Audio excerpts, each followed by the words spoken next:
بسم الله الرحمن الرحيم. جمعة وناكسن وطبنك بشا أبريل سنة كالبكون لباتنية لح أو كوبهجن لبيا لباتنك بشا شوال سنة كون أفر بلا فرتنية تضب تاريخ الهجرية كسو نوادا مركله هي برامجكي ولا شدا ورركا قضبدا ساعك برامج كان يدين كوهين وحا كمدا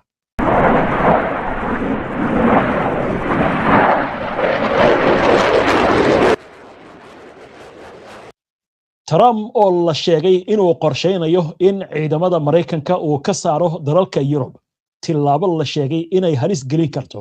jiritaanka iyo midnimada gaashaanbuurta NATO wasiirka gaashaandhigga Pakistan oo weerar kulul oo xagga afkaha ku qaaday Israa'iil isagoo ku tilmaamay shar iyo inkaar ku dhacday bini'aadantinimada Iran oo si cad u sheegtay inaysan ka tanaasuli doonin tayeynta uraniumkeeda madaxweynaha Mareykanka oo uga digay Iran inay khidmad lacageed ka qaado maraakiibta ka gudbaysa marinka Hormuz codadka cambaarinta ba'an ee Yurub ay u jeedinaysa Israa'iil maqawda maqashii waxna u qaban baa mise dhabarka ay xijinaysaa waxaan idin haynaa warbixin xasaasi ah oo ku aadan madaxda dalalka Yurub oo si adag ugu hor yimid Israa'iil Mareykanka oo dawladda Ciraaq ku cadaadinaya inay kala dirto kooxaha hubaysan ee ay taageerto Iran dhamaan wararkan iyo waliba qodobo kale oo faahfaahsan iyo wixii warah ee soo kordhay intayna hawada ku jirno ayaan idinkugu soo gudbinaynaa barnaamijka xulashada wararka adeegga maamuus ee shirkadda Hormuud waa xirmooyin adiga ku gaar ah oo ka kooban internet kaliya ku hadal kaliya ama internet iyo ku hadal wada jira naftaada ku maamuus xirmooyinka adeegga maamuus oo kaga shubo hadda xidig 212 afargees ku soo dhawow diini academy duruusta quraanka iyo maadooyinka diiniga dadkeenuna ay bartaan waa daraje ma ogtihiin haddaba ku dadaal oo ku biir diiwaanka diini academy ma doonaysaa barashada quraanka kariimka iyo culumta diiniga fursadda waxaa ka helaysaa akademiyada waxbarashada diiniga ee diini academy akademiyadu waxay ka kooban tahay 3 qaybood oo kala ah qaybta barashada higaada carabiga akhris iyo qoraalba muddo kooban qaybta quraanka kariimka maca tajwiid qaybta culumta shariicada sida xadiiska siirada fiqiga luqadda carabiga iyo qaybaha kale ee diinta oo hab online ah lagu baranayo dugsigu waxa uu qaadanayaa arday cusub caruur iyo dad waaweynba waxaana uu furan yahay 24 saac 7 maalmoodba wixii faahfaahin oo inta dheer kala xiriir nambarada shaashada kaaga muuqda ama booqo website-ka dini-academy.com balanteenu waa Dini Academy soo dhawaada mar kale daawadayaal si aad ula socoto una hesho wararkan barnaamijyada iyo macluumaadka aynu halkan ka soo gudbinayno haddii aad ku cusub tahay baraheena bulshada ama horey aadan ugu xirnayn hadda ku soo biir waana ku mahadsantihiin daawashada barnaamijka wahayag saaka waxaynu ku bilaabaynaa NATO waxay qarka u saarantahay inay burburto gaashaanbuurtan ka kooban 32 dal waxay leedahay xeer la yiraahdo xeerka shanaad wuxuu dhigayaa xeerkaasi haddii wadan ka mid ah NATO la soo weeraro macnaha inay ka macno tahay dhammaan wadamada in la soo weeraray laakiin wax walba dhamaad bay leeyihiin qobrada waxay leeyihiin iminka waxa muuqanaysa dhamaadkii NATO in la joogo madaxweynaha Mareykanka Donald Trump ayaa si weyn wuxuu ugu celcelinayaa inuusan ku faraxsanayn NATO hadda wuxuu leeyahayba waraaq bay ku soo hartay intii la socotay shalay barnaamijka wararka maanta waxaan idinku soo gudbinay warbixin laga soo xigtay nin hore uga mid ahaa maamulka Trump oo waliba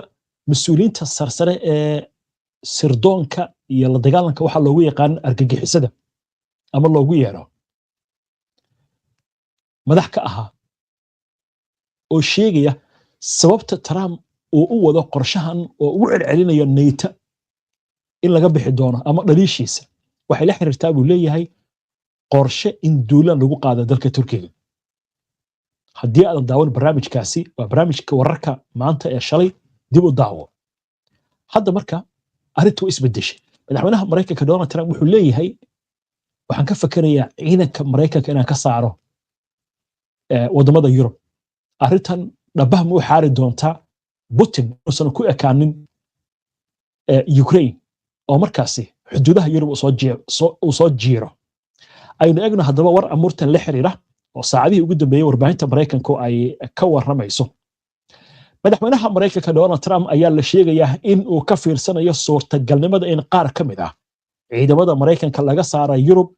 sida sarkaal sare oo ka tirsan aqalka cad uu sheegay habeennimadii xalay sarkaalka oo codsaday in magaciisa aan la shaacin ayaa waxa uu sheegay in Trump uu la sameeyay la tashiyo la taliyaashiisa kuwaas oo ku saabsan ikhtiyaaraadka ah in qaar ka mid ah ciidanka Mareykanka laga saaro Yurub tilaabadan ayaa la xiriirta sida Trump uu uga xun yahay waxa uu arko guuldarrada xulafada NATO ee ku aadan ka qayb qaadashada sugidda marin biyoodka Hormuz ee muhiimka ah iyo sidoo kale carada ka dhalatay horumar la'aanta qorshihiisa ku aadan ku biirista Greenland oo Mareykanka uu doonay in lagu soo daro sarkaalka ayaa wax intaasi uu ku daray in weli wax go'aan aan la gaarin laakiin arrintan ay tahay mid miiska saaran waaxda gaashaandhigga ee Mareykanka ayaa la sheegay inay diyaarinayso qorshayaal gaar ah oo lagu dhimayo ciidamada Mareykanka ee ku sugan qaaradda Yurub kaliya jiritaanka wadahadaladan ayaa muujinaya heerka hoos u dhacay xiriirka u dhaxeeya Washington iyo xulafada reer Yurub ee ka mid ah NATO bilihii la soo dhaafay waxa kaloo la tilmaamay in booqashadii dhawaan xogayaha guud ee gaashaanbuurta NATO Mark Rutte uu ku tagay aqalka cad inaysan keenin horumar muuqda oo ku aadan xiriirka imika ulaha booca ku tukubaya ee u dhaxeeya labada dhinac ee badweynta Atlantiga kuwaasi oo la rumaysan yahay in ay gaareen xiriirkoodna uu hoos u dhacay tan iyo markii la aasaasay hay-adan ama gaashaanbuurta NATO 1949 arrinta marka waxay maraysaa Mareykanku inuu ka baxayaa NATO dhanba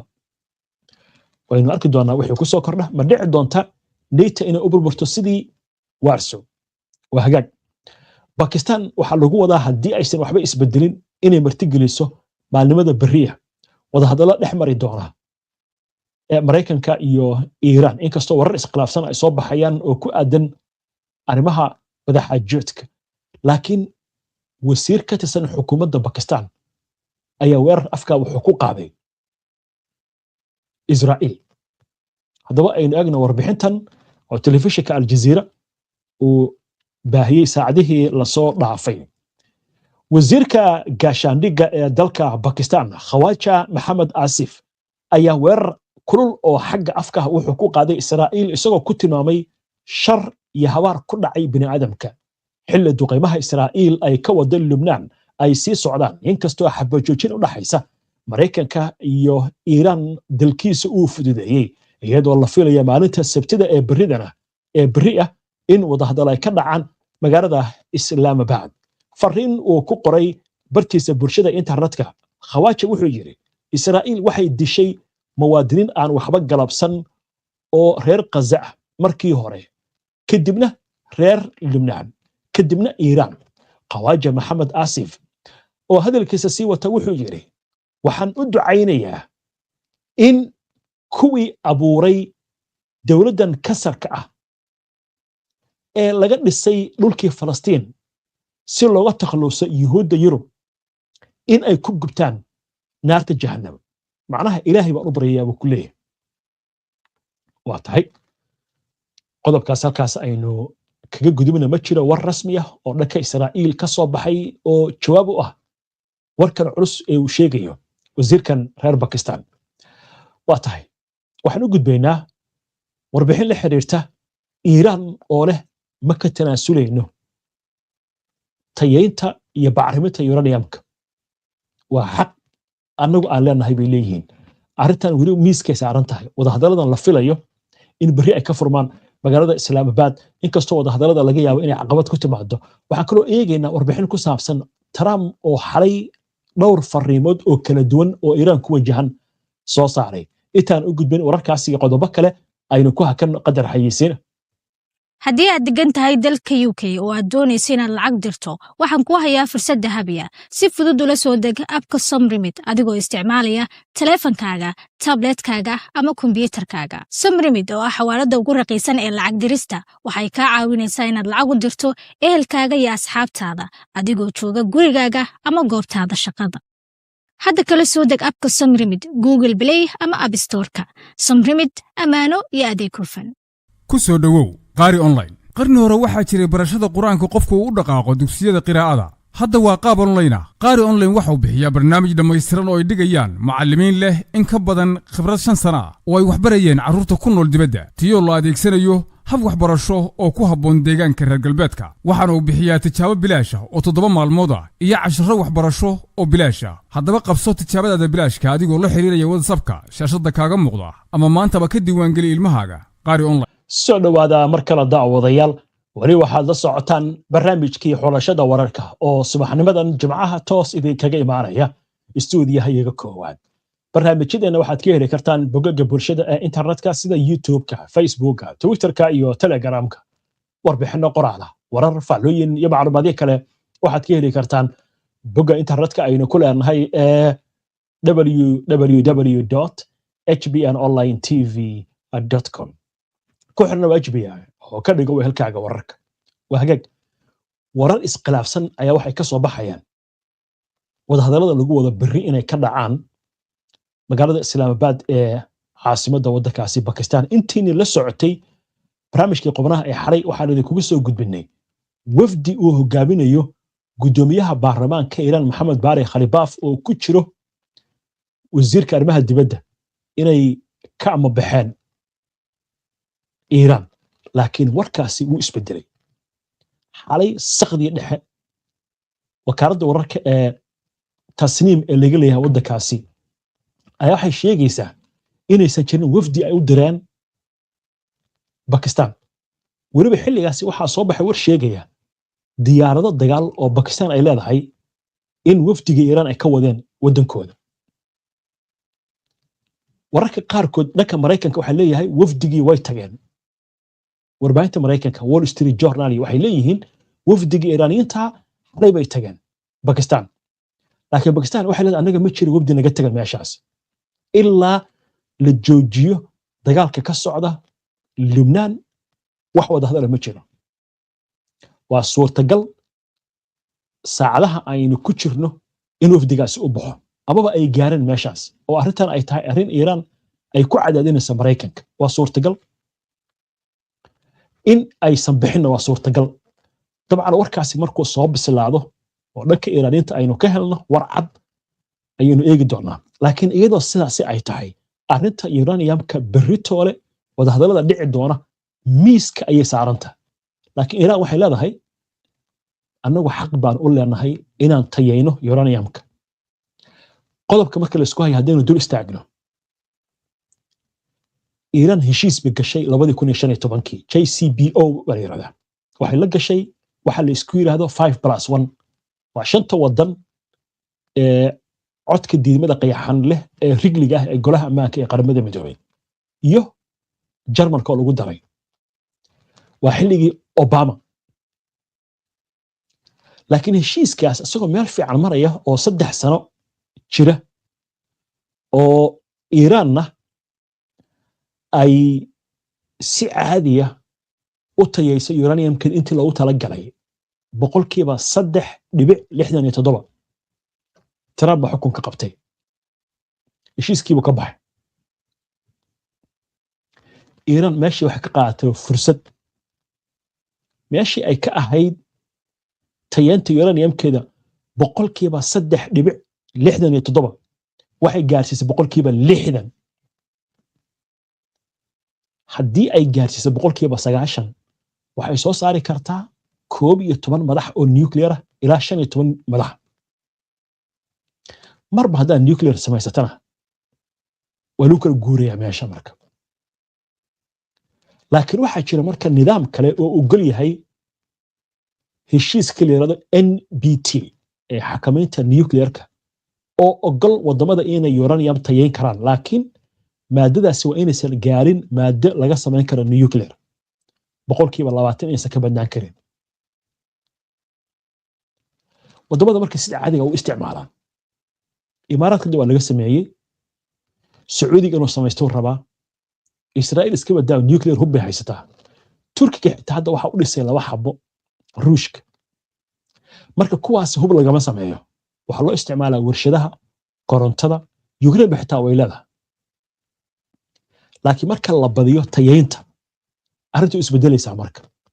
haddaba aynu eegno Iiraan war cusub oo xalay ka soo baxay oo arrintan la xiriira hagaag waxa lagu soo waramayaa in iyadoo la filayo wada hadalada dhacaan in madaxa hay'adda nuclearka ee Iiraan uu sheegay in Iiraan ay xaq u leedahay kobcinta uraniumkeeda kaas oo lagama maarmaan u ah arrimaha wada xaajoodka la yeelanaya Mareykanka Maxamed Islaami oo ah hogaamiyaha hay'adda tamarta atomikada Iiraan ayaa hadaladan wuxuu u sheegay saxafiyiinta wuxuuna tilmaamay in ay soconayso tayeynta uraniumka oo ay tahay arrin ay xaq u leeyihiin wuxuu yiri waa qayb ka mid ah waxyaabaha lagama maarmaanka ah ee cidna aysan ka hadli karin isagoo tix raacaya diidmada Mareykanka ee ku saabsan kobcinta uraniumka oo qayb ka ah 10 qodob ee Iiraan ay soo gudbisay isla wararkan wasiirka arrimaha dibadda ee waddanka Iiraan Abbas Araghchi ayaa sheegay in ay doqonimo noqon doonto haddii Mareykanku uu ogolaado Israa'iil inay halis geliso heshiiska xabajoojinta ee gobolka iyadoo si wada buu yiri weerarada xooggan ee ka socda Lebanon kuwaasi oo sababay dhimashada 100 qof tan iyo markii xabajoojintu ay dhaqan gashay Abbas Araghchi ayaa waxa uu xusay in dacwadda musuqmaasuqa ee ra'iisul wasaaraha Israa'iil Benjamin Netanyahu ay dib u bilaami doonto maalinta Axadda ee bariya isagoo tilmaamay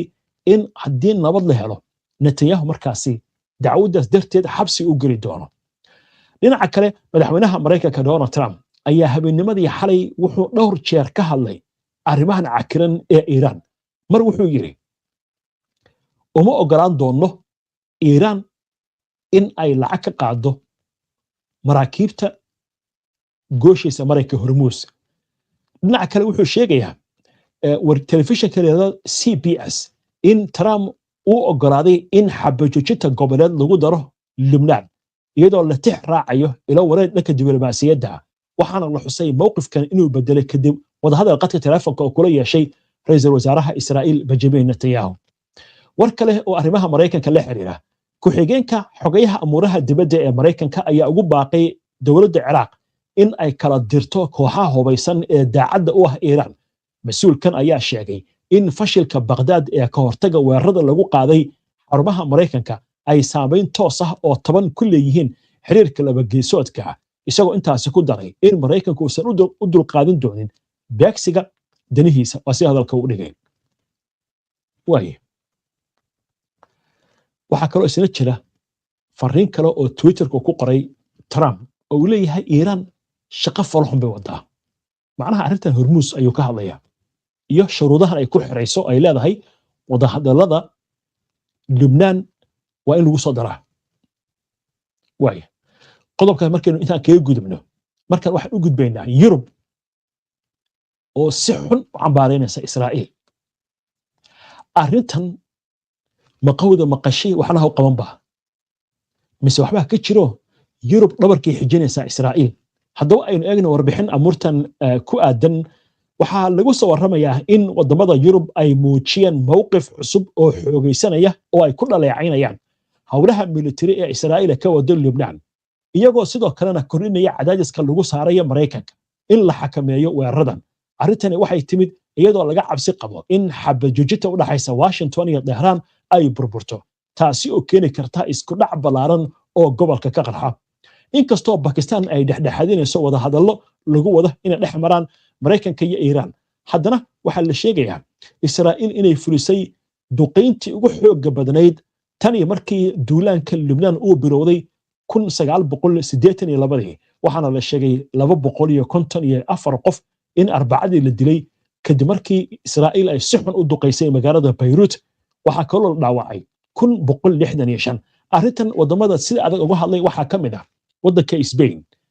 wasiirka arrimaha dibadda ee dalkaasi Jose Manuel Alvarez ayaa ku tilmaamay colaadda weerar kalena ilbaxnimada halka ra'iisul wasaaraha Spain Pedro Sanchez uu ku baaqay in midowga Yurub uu hakiyo heshiiska iskaashiga ee Israa'iil isagoo sidoo kale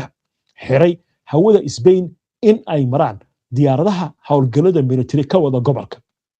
Faransiisku wuxuu soo jeediyey in dib loo eego hakinta heshiiska iskaashiga u dhexeeya midowga Yurub iyo Israa'iil. Madaxweynaha Faransiiska Emmanuel Macron ayaa carabka ku adkeeyey in ku darista Lubnaan heshiiska xabajoojinta ay tahay shardi muhiim ah. Jarmalka oo xulafo weyn la ah Israa'iil, ra'iisul wasaarahooda Friedrich Merz ayaa ka digay in weerarada Israa'iil ay sababi karaan fashilka geedi socodka nabadda ee u dhexeeya Mareykanka iyo Iiraan isagoo ku baaqay in la joojiyo xiisadda military. Dalka Britain xogayaha amuraha dibadda Yavita Cooper ayaa waxay sheegtay in London ay si weyn u doonayso in xabajoojintu ay ku darto ama lagu soo daro Lubnaan, waxayna walaac ka muujisay saamaynta bini'aadantinimada iyo barakaca ballaaran ee ka dhacay waddankaasi. Xagga Talyaaniga, ra'iisul wasaaraha Talyaaniga Giorgia Meloni ayaa iyaduna waxay cambaaraysay beegsiga kolonyo ciidamada Talyaaniga ee qaybta ka ah ciidamada UNIFIL ee qaramada midoobay, iyadoo ku baaqday in si degdeg ah loo joojiyo weerarada Israa'iil. Midowga Yurub, madaxa arrimaha siyaasadda ee Midowga Yurub Kaja Kallas ayaa waxay ugu baaqday Israa'iil inay joojiso duqeymaha, iyadoo sheegtay in weeraradan ay ka baxsan yihiin